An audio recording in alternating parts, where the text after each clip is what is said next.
जय श्री कृष्णा। आप सभी को स्वागत है आपका मेरे चैनल स्टडी विद सोनिया में। आज हम पढ़ने जा रहे हैं टीचिंग के वो मेथड्स जो कि टीचिंग को और ज़्यादा इजी बनाते हैं, सरल बनाते हैं, सुगम बनाते हैं। अभी तक हमने बहुत सारे टॉपिक्स टीचिंग से रिलेटेड पढ़े और अच्छे से समझे। मुझे उम्मीद भी है कि वो आपको अच्छे से समझ में आए होंगे। लेकिन ये जो मेथड्स हैं ये अपने आप में एक बहुत इम्पोर्टेंस रखते हैं। ट्रेडिशनल मेथड से लेकर के स्टूडेंट सेंटर्ड मेथड तक किस तरीके से प्रोग्रेस हुई है उस चीज़ के अंदर इनका काफ़ी योगदान है। बच्चों की पढ़ाई को कितना आसान बना दिया गया है इन मेथड्स के थ्रू।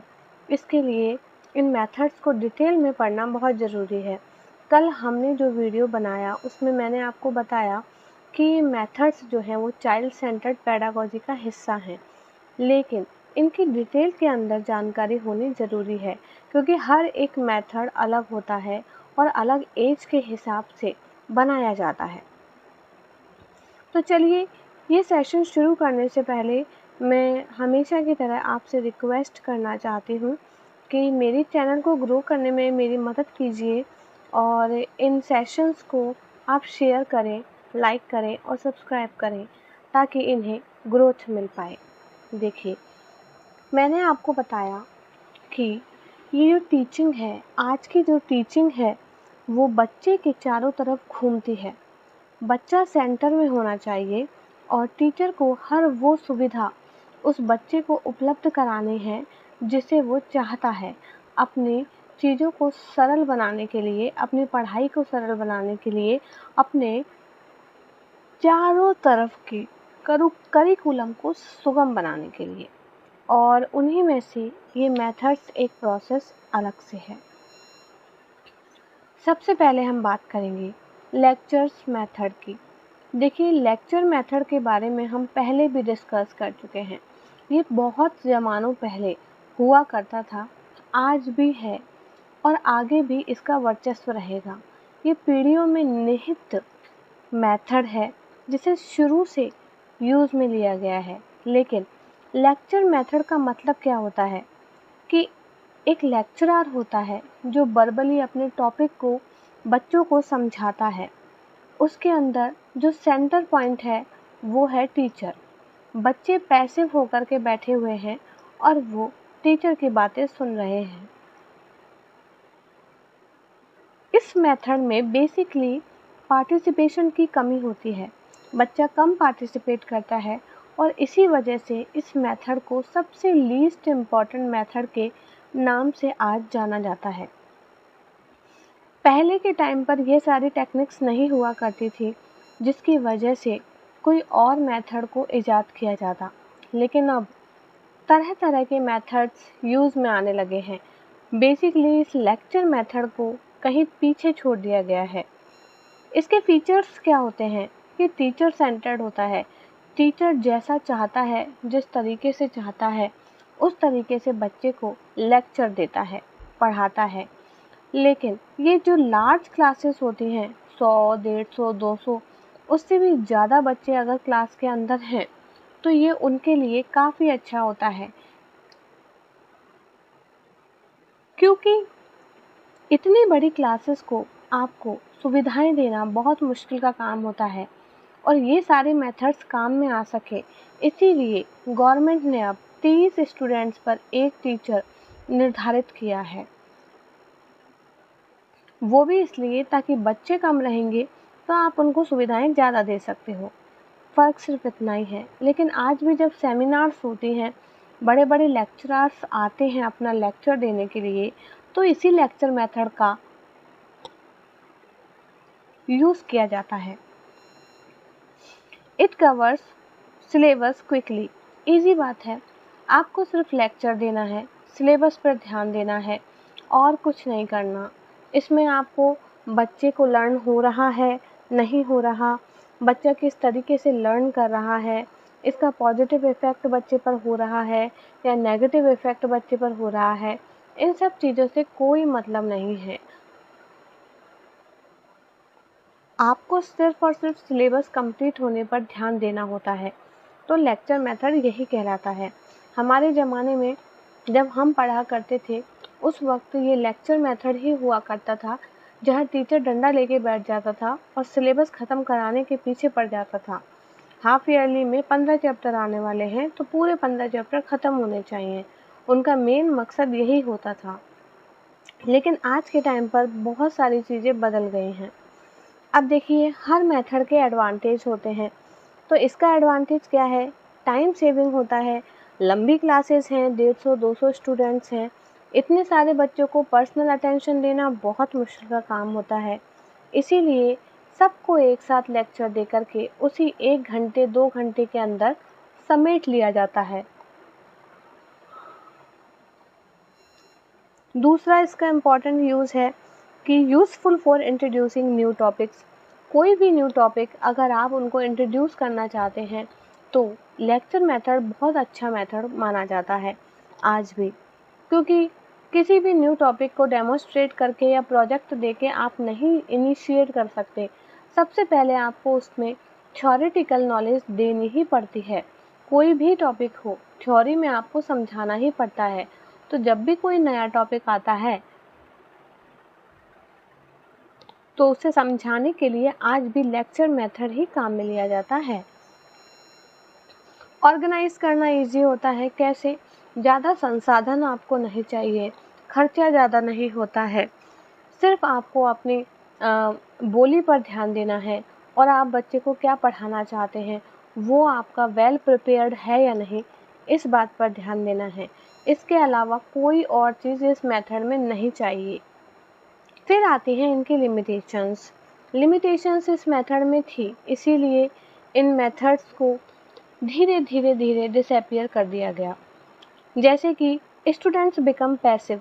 आज के टाइम पे माना जाता है कि बच्चे को सेंटर बनाना है तो बच्चा एक्टिव होना चाहिए। अगर बच्चा ही पैसिव हो गया तो वो मेथड किसी काम का नहीं। और इस मेथड की ख़ास बात ये है कि यहाँ बच्चा अगर सो भी जाए तो भी टीचर को कोई मतलब नहीं रहता। बच्चा पैसिव होकर के क्या सुन रहा है, कभी कभी तो बच्चे आँख खोल के भी सोते हैं, टीचर को लगता है कि ये सुन रहे हैं, पर कुछ भी उनके माइंड में नहीं जाता है। देखिए, ये बेस्ट किसके लिए होते हैं? जैसे हाँ, और लिमिटेशंस भी हैं इसकी, जैसे लेस इंटरेक्शन होता है, बच्चे और टीचर के बीच में इंटरेक्शन नहीं होता, कम्युनिकेशन नहीं होता, कम्युनिकेशन गैप बढ़ता जाता है। बच्चे सिर्फ सुनते हैं और लास्ट में सिलेबस पूरा होने के बाद एग्ज़ाम देने के लिए रटिफिकेशन कर लेते हैं। ये हायर क्लासेस के लिए काफ़ी अच्छा रहता है। और जो भी थ्योरेटिकल सब्जेक्ट्स रहती हैं, जैसे हिस्ट्री हो गई, इन सब चीज़ों के लिए ये काफ़ी अच्छा माना जाता है। चलिए आगे चलते हैं। दूसरा मेथड है जो कि डिस्कशन मेथड है। डिस्कशन मेथड लगभग लेक्चर मेथड के जैसा ही है, लेकिन इसमें फ़र्क सिर्फ इतना है कि इसके अंदर क्लासरूम के अंदर डिस्कशन होना शुरू हो जाता है। स्टूडेंट और टीचर एक्सचेंज करते हैं अपने आइडियाज़ को एक टॉपिक पर। एक टॉपिक टीचर दे देता है और उस टॉपिक पर बच्चों के विचार जाने जाते हैं और टीचर खुद अपने विचारों का आदान प्रदान करता है। अब देखिए, इसके फीचर्स क्या हैं? जब बच्चा अपने विचारों का आदान प्रदान कर रहा है, मतलब बच्चा एक्टिव है, बच्चा सोच रहा है, जो टीचर ने टॉपिक उसे दिया है वो उसे समझ में आ रहा है, तो ये स्टूडेंट सेंटर्ड होता है। ये एनकरेज करता है पार्टिसिपेशन को। जब एक बच्चा एक टॉपिक के बारे में बोल रहा है, तो उसके साथ में बैठे हुए बच्चे को भी ये एनकरेजमेंट मिलता है कि यार मैं भी तो कुछ बोल सकता हूँ, तो वो भी अपना इनिशिएट लेना शुरू करता है। इस तरीके से पार्टिसिपेशन बढ़ता जाता है, एनकरेजमेंट बढ़ता है और कॉन्फिडेंस लेवल बच्चों का एक दूसरे को देखकर हाई होने लगता है। इससे थिंकिंग एबिलिटी डेवलप होती है। कोई एक टॉपिक आपने बच्चों को दे दिया, अब उस टॉपिक पर नई नई चीज़ें ढूंढने के लिए, नई नई बातें करने के लिए बच्चा सोचेगा तो नई नई थॉट्स उसके माइंड में आएंगी और वो इलॉबरेट करने की कोशिश करेगा। इसीलिए ये मेथड काफ़ी अच्छा माना जाता है। अब इसके एडवांटेज क्या होते हैं? जैसा कि मैंने आपको बताया, इसमें डिस्कशन होता है, तो जब बच्चा क्रिटिकल थिंकिंग करता है तो उससे उसका कम्युनिकेशन लेवल बढ़ता है। अपने उस थॉट को सबके साथ शेयर करने के लिए वो कम्युनिकेशन स्किल्स को काम में लेने लगता है और डाउट क्लियर होते हैं। कोई चीज़ अगर उसे उस टॉपिक से रिलेटेड समझ में नहीं आती तो वो टीचर से आसानी से पूछ लेता है और वो डाउट वहीं पर क्लियर हो जाते हैं। उसके बाद में कॉन्फिडेंस बिल्ड होता है, जैसा कि मैंने आपको बताया कि बच्चा जब बार बार इतनी भीड़ के बीच में कुछ पूछना शुरू कर देता है तो मतलब उसकी कॉन्फिडेंस लेवल में वृद्धि हो रही है। लेकिन इसकी भी टाइम लिमिटेशंस होती हैं, जैसे कि टाइम कंज्यूमिंग बहुत होता है। किसी भी टॉपिक पर डिस्कस करना आपको पता नहीं है कि वो कितना लंबा चलने वाला है। बहुत सारे बच्चे हैं अगर, तो हो सकता है उनके आइडियाज़ को एक्सचेंज करने में काफ़ी लंबे समय लग जाए, तो ये टाइम कंज्यूमिंग बहुत होता है। उसके बाद नीड्स गुड क्लासरूम कंट्रोल। भाई ऐसा ना हो कि डिस्कशन करते करते बच्चे आपस में एक दूसरे के बाल नोचने लगें, एक दूसरे को अब्यूजिव लैंग्वेज से बोलने लगे, एक दूसरे को खींचातानी करने लगे। तो जो टीचर है उसका उस क्लास पर कंट्रोल अच्छा होना चाहिए कि जब डिस्कशन मेथड चल रहा है तो बच्चे अपनी लिमिटेशंस में रहें, अपनी हद में रहें, ताकि किसी को भी नुकसान ना हो और ये मेथड इजीली अपना प्लेस ले। अब देखिए ये बेस्ट कहाँ पर होगा, जहाँ सोशल साइंस होगी वहाँ पर डिस्कशन अच्छा होगा। सोशल साइंस में बहुत सारे ऐसे टॉपिक्स होते हैं जिनके बारे में जगह अगर आप डिस्कस करो तो आपको बहुत इंटरेस्ट आता है, क्योंकि सोशल साइंस एक काफ़ी इंटरेस्टिंग सब्जेक्ट है। उसके बाद लिटरेचर्स आपके हो गए, जैसे हिंदी हो गई, आपकी इंग्लिश हो गई, संस्कृत हो गई। ये सारी लिटरेचर्स हैं जिनको डिस्कस करने पर आपको उनकी खूबियों के बारे में, उसके अंतर्ज्ञान के बारे में अच्छे से पता चलता है। मॉरल एजुकेशन हो गई, आजकल तो मॉरल एजुकेशन काफ़ी ट्रेंडिंग है। मॉरल एजुकेशन में बच्चा मोरालिटी की तरफ बढ़ता है, मोरालिटी के बारे में जानने की कोशिश करता है। तो ये था डिस्कशन मेथड। अब आगे बढ़ते हैं, तो आगे आता है डेमोन्स्ट्रेशन मेथड। डेमोन्स्ट्रेशन करना, आपने वो मूवी तो देखी ही होगी, थ्री इडियट। उसमें वो जो आमिर खान का कैरेक्टर होता है वो बार बार डेमो करके दिखाता है। रुकिए सर, मैं डेमो देता हूँ। डेमो मतलब किसी भी चीज़ को करके दिखाना। टीचर शोज एन एक्टिविटी और एक्सपेरिमेंट वाइल एक्सप्लेनिंग। कोई भी चीज़ एक्सप्लेन करते समय जब टीचर उस एक्टिविटी को खुद से शो करता है और खुद से उस एक्टिविटी और एक्सपेरिमेंट को करके बताता है तो बच्चे को उससे ज़्यादा अच्छी लर्निंग मिलती है। बच्चा उसे ऑब्ज़र्व करता है। इसके फीचर्स क्या होंगे?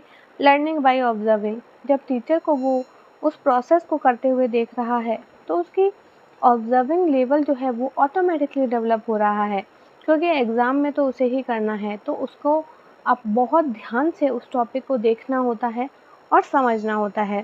प्रैक्टिकल अप्रोच भी रहती है, जब उनको खुद को वो सब चीज़ें करनी रहती हैं तो उससे उनकी प्रैक्टिकल अप्रोच जो है वो भी बढ़ती है, वो खुद से करना सीखते हैं। लर्निंग बाय डूइंग का कंसेप्ट यहाँ पर अच्छे से फिट होता है। अब देखिए इसके एडवांटेज क्या होंगे कि अंडरस्टैंडिंग क्लियर होगी। एक तो आप लेक्चर मेथड से सिर्फ उसके बारे में सुनो, तो अगर आपकी इमेजिनेशन पावर अच्छी है तो आप उसको कनेक्ट कर पाते हैं, लेकिन अगर आपकी इमेजिनेशन पावर अच्छी नहीं है तो लेक्चर मेथड फेल हो जाता है। लेकिन डेमोन्स्ट्रेशन में ऐसा नहीं होता। डेमोन्स्ट्रेशन में आपकी आँखें उस डेमोन्स्ट्रेशन को ऑब्ज़र्व कर रही हैं। जब आप उसे देख रहे हैं करता हुआ तो इससे आपकी अंडरस्टैंडिंग ऑटोमेटिकली डेवलप हो रही है और ये साइंस और मैथमेटिक्स के लिए बहुत सूटेबल होता है। साइंस में तो एक भी ऐसा एक्सपेरिमेंट नहीं होता जो कि बिना डेमोन्स्ट्रेशन के कर सके। जूलॉजी से लेकर बायोलॉजी से फिजिक्स, केमिस्ट्री कुछ भी हो, बिना डेमोन्स्ट्रेशन के तो आप साइंस को अवेल ही नहीं कर सकते। मैथमेटिक्स में भी जैसे फार्मूलाज होते हैं उनको डिराइव करना पड़ता है।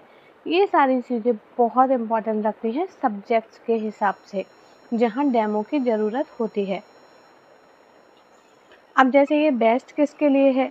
साइंस के लिए है, एक्सपेरिमेंट्स के लिए है और प्रैक्टिकल, जो भी प्रैक्टिकल सब्जेक्ट्स होती हैं उनके लिए डेमोन्स्ट्रेशन मेथड काफ़ी मदद करता है। जैसे एमबीबीएस में, जैसे साइंस बताया, तो एमबीबीएस में तो पोस्टमार्टम के समय एक बॉडी को रख दिया जाता है जहाँ उसका आपको पोस्टमार्टम करना होता है और एक एक ऑर्गन के बारे में डीपली आपको जानना होता है, तो वो होता है आपका डेमोन्स्ट्रेशन प्रोसेस। उसके बाद में आगे चलते हैं प्रोजेक्ट मेथड। अब देखिए यहाँ से कुछ मेथड्स ऐसे हैं जिनके साइंटिस्ट का नाम भी आपको अच्छे से याद रखना है, क्योंकि कभी कभी साइंटिस्ट के नाम भी पेपर में आ जाते हैं। मैंने आपको याद कराया था कि प्रोजेक्ट मेथड में कोई इंसान किसी का प्रोजेक्ट लेकर के भाग गया तो क्या हुआ, उसको किल कर दिया गया। तो इसके जो साइंटिस्ट हैं उनका नाम आपको याद आया, विलियम क्लिप। विलियम क्लिप, याद क्या रखना है आपको, क्लिप।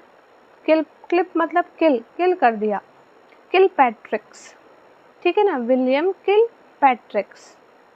ट्रिक से विलियम ने किल कर दिया क्योंकि वो उसका प्रोजेक्ट लेके भाग रहा था। इसको याद करने का ये बहुत अच्छा तरीका है, किल वर्ड याद रखो और ट्रिक वर्ड याद रखो, ठीक है ना।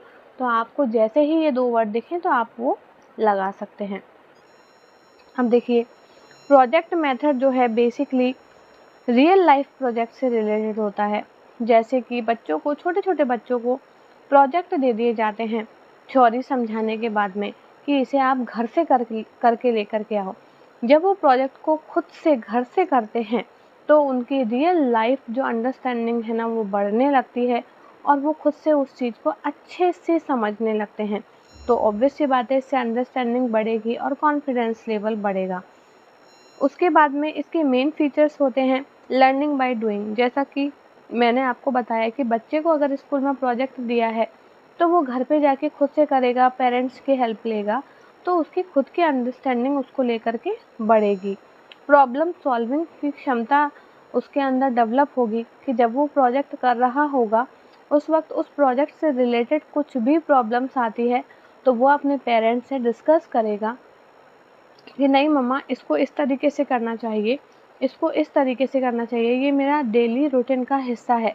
क्योंकि मेरे बच्चों को प्रोजेक्ट्स बहुत मिलते हैं और दोनों जब प्रोजेक्ट्स लेकर के आते हैं तो सबसे ज़्यादा जो माथापच्ची होती है वो एक मदर की ही होती है, फादर की बहुत कम होती है। इसे गलत मत समझिएगा, लेकिन पढ़ाई का आज भी ज़्यादातर जिम्मा जो है वो मदर्स के सर पर ही रहता है। तो आए दिन मुझे कोई ना कोई प्रोजेक्ट्स जो हैं, कंपलसरी प्रोजेक्ट्स हर सब्जेक्ट के पूरे कराने ही होते हैं। तो पूरी हेल्प मेरी होती है, लेकिन वो उससे वो सीखते भी हैं उन चीज़ों को। ग्रुप वर्क हो जाता है मम्मा के साथ बैठ के, कभी छोटा वाला भी साथ बैठ जाता है तो वो भी चीज़ें समझने लगता है। तो एक ग्रुप के अंदर वो चीज़ें फॉर्म होने लगती हैं। अब याद दीजिए देखिए कि ये प्रोजेक्ट ऐसा है, ये मेथड ऐसा है जिसमें आपको स्टेप याद रखनी है। मैंने यहाँ पर ये न्यूमिक्स बनाया है SPEE। SPEE से आपको स्पी में डी लगा दीजिए, क्या लगा दीजिए, स्पीड। लेकिन डी का यहाँ पर कोई रोल नहीं है, ये आपको याद रखना पड़ेगा। स्पीड बना दीजिए इसको। अब देखो टॉपिक का नाम क्या है, प्रोजेक्ट मेथड। तो जिस प्रोजेक्ट को आप जितना जल्दी स्पीड से पूरा करेंगे उतना ही आपके लिए ये वैल्यूबल रहता है और अप्रिशिएबल रहता है। तो इसकी स्टेप्स क्या हो गई, स्पीड। स्पीड में से डी को साइलेंट कर दीजिए आप, डी का कोई मतलब नहीं है। सबसे पहले सेलेक्टिंग द प्रॉब्लम, आपको प्रॉब्लम क्या दी गई है। जैसे मेरे बच्चे को एक प्रॉब्लम दे दी जाती है, एक क्वेश्चन दे दिया जाता है कि इस पर आपको प्रोजेक्ट करना है, तो वो उसने उस प्रॉब्लम को सेलेक्ट कर लिया। उसके बाद में हम दोनों बैठते हैं, उससे रिलेटेड प्लानिंग करते हैं, इसके लिए किस किस चीज़ की ज़रूरत होगी, क्या क्या लगाना है, कैसे कैसे लगाना है, चीज़ों को इकट्ठा करते हैं पूरा प्लानिंग के साथ में। उसके बाद में हम उसको एग्जीक्यूट करने का काम करते हैं, आपस में जोड़ते हैं, तरह तरह की कलर से उसको डेकोरेट करते हैं, तो पूरा बन करके एग्जीक्यूट होने के लिए, लोगों के सामने जाने के लिए तैयार हो जाता है। उसके बाद हमारा लास्ट रहता है इवैल्यूएशन, कि ये सब कुछ बन जाने के बाद हमने उससे क्या इवैल्यूएट किया। लास्ट में, लास्ट पेज में रिज़ल्ट लिखना होता है। तो वो जो रिज़ल्ट होता है उसका, वो उसका इवैल्यूएशन पॉइंट होता है कि इन सारी चीज़ों से हमने क्या सीखा। तो क्या हो गया, स्पीड। जिस प्रोजेक्ट को आप जितना स्पीड के साथ करोगे वो उतना ही अच्छा होगा। स्पीड में पहला क्या हो गया, सेलेक्टिंग द प्रॉब्लम। पी के साथ क्या हो गया, प्लानिंग करना, ई के साथ एग्जीक्यूट करना और डबल ई के साथ में इवैल्यूएशन करना। अब इसके भी एडवांटेज होते हैं, क्रिएटिविटी डेवलप होती है, बच्चा खुद से करके सीख रहा है, तरह तरह की चीज़ों को असेंबल कर रहा है, एसिमुलेट कर रहा है, तो उसको बोला जाता है क्रिएटिविटी। क्रिएटिविटी इसकी काफ़ी डेवलप होती है। टीम वर्क डेवलप होता है, यहाँ तो टीम मेरे और मेरे बेटे की ही होती है, लेकिन स्कूल के अंदर जो प्रोजेक्ट करने को दिए जाते हैं वहाँ पर टीम असाइन कर दी जाती है। जैसे बात करते हैं मेरे एमबीए की, जब मैंने एमबीए किया था तो हमारी 8 लोगों की टीम थी और वो टीम पूरे साल भर के लिए थी। हम 8 मेंबर्स थे जिसमें एक लीडर था, तो वो सब मिल कर के प्रोजेक्ट करते थे। प्रोजेक्ट दे दिया जाता था और 8 लोगों की जिम्मेदारी होती थी उस प्रोजेक्ट को पूरा करने की, तो ये टीम वर्क भी होता है। मेक्स लर्निंग मीनिंगफुल, लर्निंग को मीनिंगफुल बनाना। हम ऐसे क्लास में बहुत सारे बच्चे हुआ करते थे जिनका ग्रुप बनता था, तो हर ग्रुप ये सोचता था कि यार हमारा प्रेजेंटेशन दूसरे के प्रेजेंटेशन से किस तरीके से अच्छा हो, और इसके लिए हम मीनिंगफुल लर्निंग करते थे, तरह तरह की चीज़ों को ऐड ऑन करते थे और उनको ईजी बनाने की कोशिश करते थे। अब लेकिन इसकी भी लिमिटेशंस थी। क्या थी? टाइम कंज्यूमिंग बहुत होता था। 8-8 लोगों के अंदर प्रोजेक्ट बटा हुआ होने के बाद भी टाइम बहुत लगता था, रिसोर्सेज अच्छे से जमा करने पड़ते थे और गाइडेंस भी प्रॉपर चाहिए होता था। जैसे साइंस का कोई प्रोजेक्ट दे दिया, तो साइंस के अंदर किसी भी चीज़, जैसे केमिस्ट्री का ले लो, केमिस्ट्री के अंदर अगर प्रॉपर गाइडेंस नहीं मिला और फॉर्मूले इधर से उधर हो गए या फिर कोई भी सॉल्यूशन इधर से उधर हो गया, तो ये आपके लिए काफ़ी नुकसानदायक भी हो सकता है। इसलिए प्रोजेक्ट मेथड के अंदर प्रॉपर गाइडेंस का होना भी ज़रूरी है। चलिए आगे बढ़ते हैं और सबसे इम्पॉर्टेंट टॉपिक की बात करते हैं, वो है ह्यूरिस्टिक मेथड। ह्यूरिस्टिक मेथड को खोज विधि भी कहा जाता है। खोज विधि मतलब इसमें बच्चा खुद से खोज करता है चीज़ों की।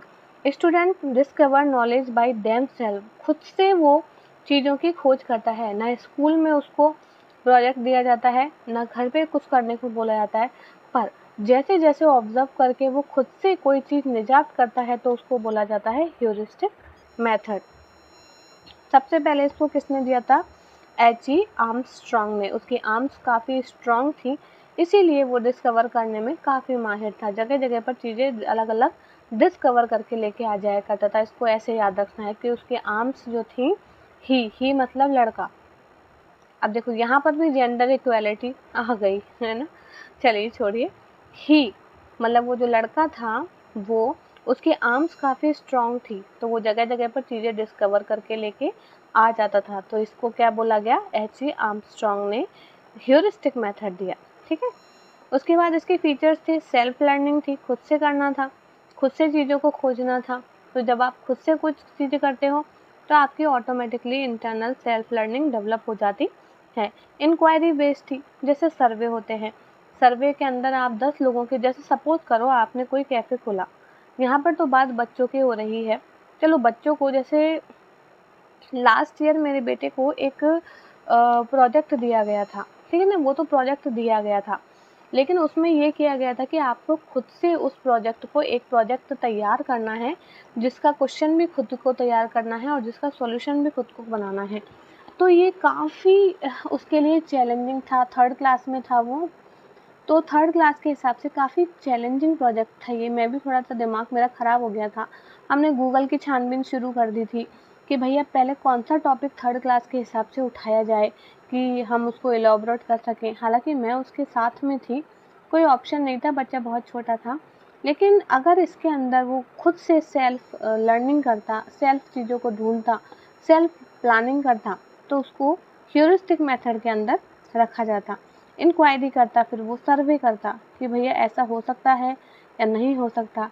हाइपोथेसिस बांधता, इसमें हाइपोथेसिस का बहुत काम होता है। हाइपोथेसिस के बेसिस पर, हाइपोथेसिस मतलब 10 जगह से सर्वे करने के बाद में आपके पास में रिजल्ट निकलता है और उस रिजल्ट को आप कैरी करते हो, उसको हाइपोथेसिस कहा जाता है। जो बेस्ट रिजल्ट होता है कंपैरिजन करके उसको देखा जाता है, तो उसको बोला जाता है हाइपोथेसिस। उसके बाद में साइंटिफिक एटीट्यूड डेवलप होता है। बच्चा खुद से, लिटिल साइंटिस्ट, प्याजे जी ने कहा था कि बच्चे लिटिल साइंटिस्ट होते हैं, वो खुद से खोजते हैं चीज़ों को, तो उससे उनका साइंटिफिक वाला जो पार्ट होता है ना, वो भी काफ़ी डेवलप होता है। अब देखिए इसके एडवांटेज काफ़ी अच्छे हैं कि ये रीजनिंग डेवलप करता है। रीजनिंग क्यों? इससे क्रिटिकल थिंकिंग जो है वो डेवलप होती है, सोचने की क्षमता बढ़ती है, तरह तरह के हाइपोथेसिस मानना आप लग जाते हो, आपको तरह तरह के सर्वेस करने पड़ते हैं जिनके रिजल्ट्स कैरी करने पड़ते हैं। उसके बाद में लॉन्ग लास्टिंग लर्निंग होती है। अगर आपने खुद से कोई प्रोजेक्ट किया है तो आप उसे लाइफ टाइम नहीं भूलते हैं, ये स्टेबल हो जाती है, क्योंकि एक एक चीज़, एक एक एक्सपेरिमेंट आपने खुद ने किया है। लेकिन इसकी लिमिटेशंस भी होती है। Not suitable for all topics, her topic के लिए सूटेबल नहीं होता है ये। ज़रूरी नहीं कि खोज विधि हर टॉपिक के लिए सूटेबल हो। जैसे साइंस के अंदर बहुत सारे प्रोजेक्ट्स होते हैं जहाँ पर ह्यूरिस्टिक मेथड काम नहीं करता, वहाँ पर जो परमानेंट मेथड्स बना दिए गए हैं उनके लिए वही काम करते हैं, तो वहाँ आकर ये फेल हो जाता है। नीड्स ट्रेंड टीचर, भाई ह्यूरिस्टिक मेथड है, खोज विधि है, बच्चा कुछ गलत सलत चीज़ें ना कर ले, गलत इंस्ट्रूमेंट्स ना हाथ लगा दे, कुछ उसको नुकसान ना हो जाए, तो टीचर को भी इससे रिलेटेड सारी चीज़ों के लिए तैयार रहना पड़ता है और उनकी मदद करने के लिए अपने आप को अच्छा खासा ट्रेन करना पड़ता है। काफ़ी इम्पॉर्टेंट मेथड है, 5 स्टार लगा लीजिए, इससे क्वेश्चन आता ही है। क्वेश्चन कैसे आता है? खोज विधि क्या कौन सी है? ह्यूरिस्टिक मेथड, ठीक है। इसका इंट्रोड्यूस इसको किसने किया है? इसके साइंटिस्ट का नाम क्या है? H.A. आर्मस्ट्रॉन्ग। ये 2 चीज़ें आएंगी। बच्चा सेल्फ लर्निंग कौन सी विधि में सीखता है? ह्यूरिस्टिक मेथड में सीखता है। इस तरह के 3-4 तरह के क्वेश्चंस इसमें पूछे जाते हैं। फिर आता है प्ले वे मेथड, जो कि छोटे बच्चों के लिए काफ़ी कारगर सिद्ध होता है। बच्चे को खेल खेल में सिखाया जाता है। कभी रंगोली के ऊपर ABCD बनवाई जाती है, कभी बीट्स मंगवाए जाते थे। मेरे छोटे वाले बेटे को तो दालें मंगवाई जाती थी, बीट्स मंगवाए जाते थे, ग्रेन्स मंगवाए जाते थे, उनसे एक्टिविटी करवाई जाती थी, ठीक है ना। अब इसकी खोज किसने की? इसकी खोज की थी फ्रेडरिच फ्रोवेल ने। देखो, फ्रेडरिच फ्रोवेल आपको कैसे याद रहेगा? बेल, फ्रो, बेल, फ्रेडरिच। देखो, मेरी चीज़ों को गलत मत समझना। छोटे बच्चे जो होते हैं ना उनको फ्राइड चीज़ें ना बहुत अच्छी लगती हैं। जैसे आलू फ्राई करके दे दो, मेरे बच्चों को तो खासकर, है ना। कुछ भी फ्राइड जो चीज़ें होती हैं उनको ज़्यादा पसंद होती हैं, और ये बच्चों से रिलेटेड मेथड है, ठीक है ना। तो प्ले वे मेथड है। तो क्या होता था, जो फ्राइड चीज़ों को करके फ्रो जो थे ना, वो वेल मतलब एक कुएं के पास में बैठ जाया करते थे। एक कुएं के पास में फ्रो जो थे वो बैठ जाया करते थे फ्राइड चीज़ों को लेकर, और वहाँ उस गार्डन में बच्चे खेलते रहते थे। तो खेलते रहते थे मतलब प्ले करते रहते थे। तो उन बच्चों को फ्राइड चीज़ें वो खिलाते थे। तो कौन खिलाते थे? फ्राइडरिक। कहाँ बैठते थे? फ्रोवेल। भाई ऐसे याद मैंने किया था अपने टाइम में, तो आपको भी वही मेथड में बता रही हूँ। अब देखिए, ये प्योर चाइल्ड सेंटर्ड मेथड होता है। खेल खेल में बच्चा सीखता है। तरह तरह के खेल बच्चों को सिखाए जाते हैं। खेल ऐसे होने चाहिए जिनसे उन्हें कुछ लर्निंग हो। तो ये इसकी लिमिटेशंस में आएगा। उसके बाद में जॉयफुल लर्निंग होती है। बच्चा खेल के सीखता है, आपस में एक दूसरे के साथ में बातें करता है, कम्युनिकेशन स्किल्स बढ़ती है इसकी, और फिजिकल पावर भी इससे बढ़ती है। उसके बाद में एक्टिविटी बेस्ड होती है। तरह तरह की एक्टिविटीज़ दी जाती हैं जिन्हें वो खेल खेल कर पूरी करते हैं। अब इसके एडवांटेज क्या हैं? Remove fear of learning. जैसे किसी किसी बच्चे को, जो इंट्रोवर्ट टाइप के बच्चे होते हैं, उनके लिए ये काफ़ी अच्छी होती है। वो एक दूसरे से एक्सट्रोवर्ट होना स्टार्ट करते हैं, अपनी समस्याओं को अब बोल करके बताना शुरू करते हैं। तो शर्मीले टाइप के नहीं होते, अब आपस में खेलना पसंद करते हैं और दोस्ती हो जाती है उनके बच्चों से। तो ये इस चीज़ में काफ़ी प्लसफुल है। उसके बाद सूटेबल फॉर प्राइमरी, छोटे बच्चों के लिए, जैसा कि मैंने बताया, छोटे छोटे बच्चों को फ्राइड चीज़ें पसंद है। फ्रोवेल जो है, वेल के पास में बैठ के फ्राइड चीज़ें खिला रहे हैं, प्लेबैक मेथड हो गया ये, ठीक है। अब लिमिटेशंस क्या है? प्लानिंग बहुत अच्छी होनी चाहिए इसके लिए। मैंने जैसे आपको बताया कि कोई भी गेम अगर आप खिला रहे हो तो उसके पीछे एक लेसन का कोर जो कंसेप्ट है वो छिपा हुआ होना चाहिए। ऐसे नहीं अंधेरे में तीर मार दिया, ठीक है। तो प्लानिंग बहुत अच्छे से होनी चाहिए। लार्ज क्लासेस के लिए पॉसिबल नहीं है, बच्चों को मैनेज कैसे करोगे? छोटे बच्चे होते हैं, आपस में लड़ लिए, झगड़ लिए, भिड़ लिए, बहुत दिक्कत का काम हो जाता है। तो अगर क्लासेस छोटी हैं तो 3-4 टीचर अरेंज करके उनको प्ले वे मेथड से सिखा सकते हैं। आगे चलते हैं। हमारे अभी का सेकंड लास्ट मेथड है problem solving method. Student solve real और इमेजिनरी प्रॉब्लम। इसमें क्या होता है, प्रॉब्लम सॉल्विंग में बच्चों को प्रॉब्लम्स दे दी जाती हैं जिन्हें बच्चों को सॉल्व करना होता है, या फिर इमेजिनरी बच्चे प्रॉब्लम्स बनाते हैं, इमेजिन करके प्रॉब्लम्स को बनाते हैं खुद से और उनको सॉल्व करने की कोशिश करते हैं। अब देखिए इसके भी स्टेप्स हैं। इसके स्टेप्स क्या हैं? ICF TC। ICF एक कॉलेज का नाम है जहाँ से आपने अपनी TC ले ली। कहाँ से? आई मतलब मैंने, CF कॉलेज से TC ले ली। ठीक है, आपको इसको ऐसे याद रखना है। तो आई का मतलब वही हो गया आइडेंटिफाइंग प्रॉब्लम। सबसे पहले आपको प्रॉब्लम पता होना चाहिए कि मैं किस चीज़ पर वर्क कर रहा हूँ। अब वो आपको प्रॉब्लम पता चल गई तो अब आप उस पर डेटा कलेक्ट करना स्टार्ट करोगे, सर्वे करना स्टार्ट करोगे, तरह तरह की चीज़ें कलेक्ट करना स्टार्ट करोगे, न्यूज़ कलेक्ट करना स्टार्ट करोगे। डिपेंड करता है प्रोजेक्ट किस टाइप का है। ठीक है, कलेक्शन ऑफ डेटा हो गया। अब एफ मतलब फॉर्मिंग हाइपोथेसिस। इसमें आप हाइपोथेसिस बनाओगे, सर्वे बनाओगे। लगभग सारे मेथड्स के अंदर ये सारी चीज़ें रहती है। हाइपोथेसिस कैसे बनाओगे प्रॉब्लम में? तरह तरह के डेटा आप इंक्लूड करने की कोशिश करोगे, फिर अलग अलग डेटास को मैनेज करके, एनालिसिस करके, सिंथेसिस करके आप उनके हाइपोथेसिस बनाओगे और उसका हाइपोथेसिस बनाने के बाद में रिजल्ट पे पहुंचोगे। उसके बाद में उनको टेस्ट करोगे। हाइपोथेसिस को टेस्ट करने का क्या तरीका होता है? जब आपके सारे हाइपोथेसिस बन जाते हैं तो उनकी जो डिग्रीज होती हैं, जो उनके जो मेन पॉइंट्स होते हैं, उनको फिर सर्वे पॉइंट्स के अंदर डाला जाता है और फिर वहाँ से जो आपका रिजल्ट आता है फुल एंड फाइनल वाला परसेंटेज में, वो होता है आपका टेस्टिंग। ठीक है, और ये इन सब की पूरी टेस्टिंग मिल जाने के बाद में लास्ट में आपका खुद का रिजल्ट रहता है जिसको बोला जाता है कंक्लूजन। तो ये स्टेप आपको याद रखनी है कि आई मतलब मैं, कहाँ से? CF कॉलेज से TC लेकर के आ गया। ये आपको याद रखना है। ठीक है, अब इसके एडवांटेज क्या हैं? क्रिटिकल थिंकिंग हर जगह डेवलप हो रही है। हाइपोथेसिस जहाँ आप बना रहे हो दिमाग का ही खेल है, बिना दिमाग के खेल के आप हाइपोथेसिस बना ही नहीं सकते। लॉजिकल एबिलिटी डेवलप हो रही है, तरह तरह के सर्वे लिए जा रहे हैं, उनको टेस्ट किया जा रहा है, कौन सा ईजी है कौन सा नहीं है, इन सब चीज़ों पर ध्यान दिया जा रहा है। तो ये लॉजिकल थिंकिंग को काफ़ी डेवलप करता है। जैसे मैथमेटिक्स और साइंस, इसके अंदर सर्वे बहुत होते हैं क्योंकि हर किसी की हाइपोथेसिस अलग अलग निकलती है, उनको ऑल ओवर टेस्ट किया जाता है, फिर फाइनल रिजल्ट निकलता है। तो साइंस और उसके लिए मैथ्स के लिए प्रॉब्लम सॉल्विंग मेथड काफ़ी अच्छा रहता है। लास्ट में चलते हैं इंडक्टिव और डिडक्टिव मेथड। अब इंडक्टिव क्या होता है? Specific example, simple to complex जाना, जनरल रूल।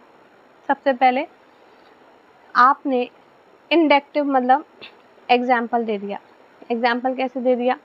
कि ये लड़का है, ये लड़की है, ये हॉस्पिटल है, ये गार्डन है। अब आपने बता दिया। अब क्या हो गया? पर्सन का नेम आ गया, थिंग्स का नेम आ गया।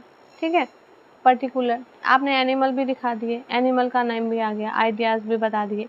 अब इन सब को मिला के बोला क्या जाता है? इनका रूल क्या है? इनका रूल है नाउन, कि किसी भी प्लेस, किसी भी पर्सन, किसी भी आइडिया और किसी भी थिंग्स को क्या बोला जाता है? नाउन बोला जाता है। तो आपने बच्चों को पहले ये नहीं बताया कि ये नाउन है, आपने बच्चों को पहले उदाहरण दिए, एग्जाम्पल दिए, ताकि उनको समझना आसान हो जाए, जनरल आइडियाज़ दिए। उसके बाद में जब वो इस चीज़ें समझ गए तो आपने उनको एक जनरल रूल में कन्वर्ट कर दिया। ठीक है, इसको बोला जाता है एग्जाम्पल से रूल पर जाना, इंडक्टिव मेथड होता है। स्टूडेंट डिस्कवर रूल, इससे क्या होता है? लास्ट में स्टूडेंट रूल पर पहुंच जाते हैं। ठीक है, उसके बाद में नेक्स्ट आता है डिडक्टिव मेथड। डिडक्टिव इसका बिल्कुल उल्टा होता है। इसमें पहले रूल समझा दिया जाता है कि भाई नाउन इसको कहते हैं, इसकी डेफिनेशन रट लो। उसके बाद में नाउन के एग्जाम्पल्स कौन कौन से होंगे, प्लेस कौन सा होगा, आइडियाज़ कौन से होंगे, एनिमल्स कौन से होंगे, थिंग्स कौन सी होंगी, ये आपको बताना है। तो पहले जनरल सबके लिए जो थोपा हुआ रूल है, जो मान्यताएं हैं, उनको देख लो, उसको आपको आगे जाके फॉलो करना है एग्जाम्पल्स के साथ में। Rule explain first. ठीक है, यूज़ कहाँ है? मैथमेटिक्स और ग्रामर, जैसे ग्रामर के अंदर रूल पहले बता दिया जाता है। ठीक है, सबका बताने का अपना अपना तरीका होता है। तो ये तो थे सारे मेथड्स जो हमने एक एक करके डीप में जाके पढ़े। बेसिकली एक जिस्ट निकाला जाए तो सारे मेथड्स का मेन काम था बच्चों को सेंटर में रखना। उससे क्या-क्या पॉजिटिव चीज़ें डेवलप हो रही थी, क्रिटिकल थिंकिंग बढ़ रही थी, उसे पॉजिटिव एटीट्यूड डेवलप हो रहा था, उससे हाइपोथेसिस बच्चा बनाना सीख रहा था। तो बहुत सारे जितने भी ये पॉजिटिव पॉइंट्स आपको मिले हैं, लॉजिकल एबिलिटी बढ़ना, ये सारी चीज़ें जो है वो इन मेथड से बढ़ रही थी। तो ये पॉजिटिव पॉइंट्स आप याद रखिए। और वैसे 90% हर पॉजिटिव वर्ड्स हर एक मेथड के अंदर फिट हो जाता है, कुछ मेथड्स छोड़ दो तो। बाकी ये मेथड इजी लैंग्वेज में लो तो काफ़ी इजी रहते हैं समझने के लिए। तो हमारा ये एक टॉपिक यहाँ ख़त्म होता है, जहाँ हमने तरह तरह के मेथड्स के बारे में बात की। यहाँ पे मैंने एक दो मेथड्स नहीं लिए, जैसे स्टोरी टेलिंग हो गया। आज भी स्टोरी टेलिंग जो है वो काफ़ी अच्छा वर्क करता है, लेकिन स्टोरी टेलिंग की जगह आजकल ये जो ह्यूरिस्टिक मेथड्स हैं, प्ले वे मेथड्स हैं, इन सबको प्लेस कर दिया गया है। स्टोरी टेलिंग मेथड भी काफ़ी अच्छा मेथड होता है, जिसमें बच्चों को स्टोरीज़ सुनाई जाती हैं।